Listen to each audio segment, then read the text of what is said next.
State Newton second law of motion hence derive F is equal to ma. ఇది question అనమాట. ఇది 4 marks question, laws of motion అనే lesson, junior intermediate. So ఇక్కడ Newton second law statement అడిగారు, అంటే definition అనమాట. అలాగే ఈ ఈక్వేషన్ని ప్రూవ్ చేయమన్నారు.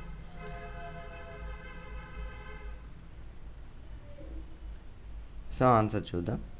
Newton second law of motion, the rate of change of momentum of your body is directly proportional to the net force acting on the body and it takes place in the direction of force.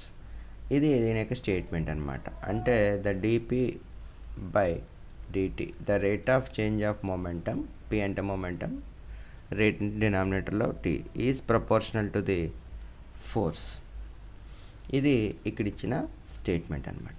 ఇప్పుడు మనం derive చేద్దాం. Derive F is equal to ma. దీనికోసం ఏం చేద్దాం? Consider a body of mass M.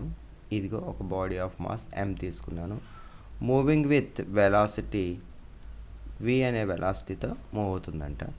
Let its velocity increased by dv. మామూలుగా v అనే స్పీడ్తో వెళ్తుంది వెలాసిటీతో. దీని యొక్క వెలాసిటీ అంట డివికి ఇంక్రీజ్ అయిందంట in the time interval dt. ఎంత టైంలో? డిటి అనే టైంలో ఇంక్రీజ్ అయిందంట. డ్యూ టు దేనివల్ల ఇంక్రీజ్ అయింది? ఎక్స్టర్నల్ ఫోర్స్ ఎఫ్ అని ఎక్స్టర్నల్ ఫోర్స్ అప్లై చేయడం వల్ల. సో ఫోర్స్ అప్లై చేశారు, అంతవరకు ఇది వి అనే వెలాసిటీతో వెళ్తుంది. ఎక్స్టర్నల్ ఫోర్స్ అప్లై చేశారు, చేయబట్టి ఈ బాడీ ఇక్కడి నుంచి ఇక్కడికి మూవ్ అయిందనమాట. సేమ్ బాడీ ఇట్లా కొంత డిస్టెన్స్ ఇంత టైంలో. సో అలా తీసుకుంటే మనం ఫ్రమ్ న్యూటన్స్ సెకండ్ లా నుంచి F is proportional to dp by dt, అంటే ఎక్స్టర్నల్ ఫోర్స్ అనమాట ఇది. So F is equal to, దీనికి కాన్స్టెంట్కి ఏం చేద్దామంటే ప్రపోర్షనాలిటీ తీసేయాలంటే ఒక కాన్స్టెంట్ పెట్టాలి, K into dp by dt ఇలా తీసుకుందాం. Then where P is equal to proportionality constant.